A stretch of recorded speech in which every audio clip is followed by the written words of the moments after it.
Hello everyone, in this video I would like us to focus on sword. Before we continue, I hope you watched the previous video on numbers and numerations. Please, if you have not done that, please watch the video. It will help you, it will guide you properly on how to work on sword. So in this video, sword, as the name implies, are numbers that you can not easily find their square roots. Let's check numbers like root 2. You cannot easily find the square roots. So check numbers like root 5 and some even odd numbers. So in this video, I would like us to work on source and some of the equations. Okay, as I've given you the definition of sword, next thing I have to show you are just some examples of sword, and then we work on the equations. From this, the first equation of sword I would like to give you is the simplification of sword. What I mean by that, when you have to simplify it, is in form of you have to split the equation and get your answer. Okay, let's say for example, if you are given root 12 for example, if you are given root 12 and you are asked to simplify, the next thing you have to do is you have to break this into one perfect square and one that is not a perfect square. Before we find the perfect square of 12, what do you think is a perfect square? When you hear perfect square simply means a square that you can just simply find the square root, like 4. 4 is a perfect square because when you find the square root of 4, it just gives you directly 2. No remainder, no points, or no decimal points. Okay, so perfect square of 12 now will be 4 and 3. So the perfect square of 12 is 4, while the, will I say, non-perfect square or imperfect square is 3. So when we find as 3 and 4, the next thing you have to do is you split it, like you substitute in place of 12 now. Then you say that 3 times root 4. Your 3 multiplied by root 4. When you multiply the both now, it still gives you 12. So from here now, the next thing you have to do, sum. Like to express it in this form, saying root 3 times 4. Both are still the same thing. So from here now, you have to know that the one that is a perfect square, you find the square of it, and then the other one that is not a perfect square, you just leave it like that. So from here, it gives us that root 3 multiplied by root 4. The square of root 4, sorry, the square root of 4 is 2. So from here, we have that this is now 2 root 3. So when you're asked to simplify a solid, it simply means you have to find the perfect square and the imperfect square. So from there, you split and get your answer. So the next one we have to, okay, let's take more example on this now. Let's assume you are giving something like 1 to 5. So if I'm giving 1 to 5, first thing you have to do, find the perfect square and the imperfect square. So the perfect square you can have in 1 to 5 is 25, and the imperfect square we have 5. So when you substitute 25 times 5 in place of 1 to 5, you have that the square root of 25 gives us 5, while the square root of 5 has a point, so we still leave it in the same form. So the next related classification we have to find on sword is the addition and subtraction of sword. By that, what do you mean when you are asked to add a sword or subtract? What do they mean?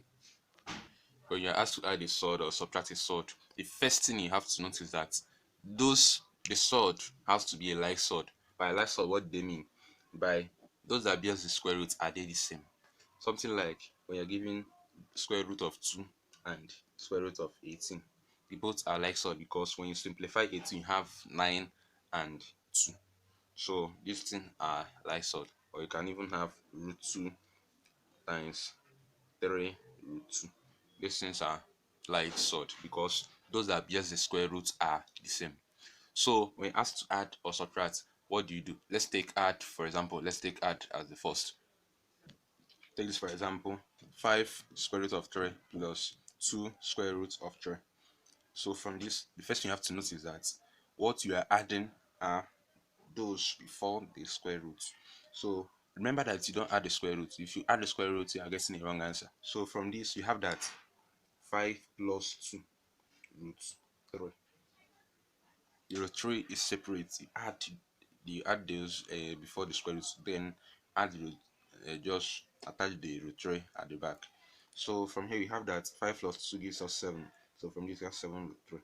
And this is our final answer. So let's take another example now. Take this for example. If you are given this, remember that before we started the addition, I told you something on root 2 multiplied by something like this. So the same thing is applicable here. All you have to do is you simplify the square that does not seem to be the same like sort. When you simplify 18 now, you get 9 root 2. Okay, from here, sorry, root 9 with 9 dots, or you say multiply by root 2. So from here we have that root 9 gives us 3 root 2. So when you simplify root square root of 18, we have this. Okay, from here now you have that 3 root 2 is same as 4 root 2. So from here you do your addition now. You have that 4 root 2 plus 3 root 2. The both are like sort now, so you have to do 4 plus 3 root 2. 4 plus 3 gives us 7. 4 plus 3, 7. You attach your root 2. This is your final answer. So the next one you have to do is the subtraction. When you ask to subtract sort, make sure they are same like sort. Then the next thing you have to do, you do your subtraction.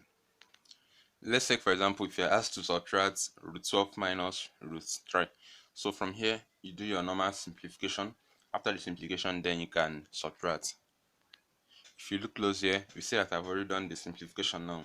So from here, we have that when you simplify 12, or when you ask to simplify 12 to have a like root of root 3, so it means that you are going to have something like 2 root 3 minus root 3, because the root of 4 is 2, so we represent root 4 with 2 now, then the root 3 comes down. So when you minus now, remember that before you solve you have something like 1 here.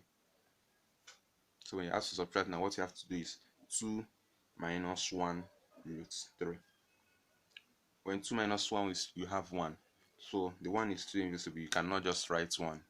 When you have 1 before you solve, you don't have to indicate the 1.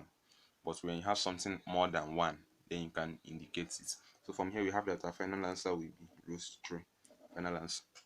If you need more example, you comment below, or you can ask your question. Just place your question in the comment box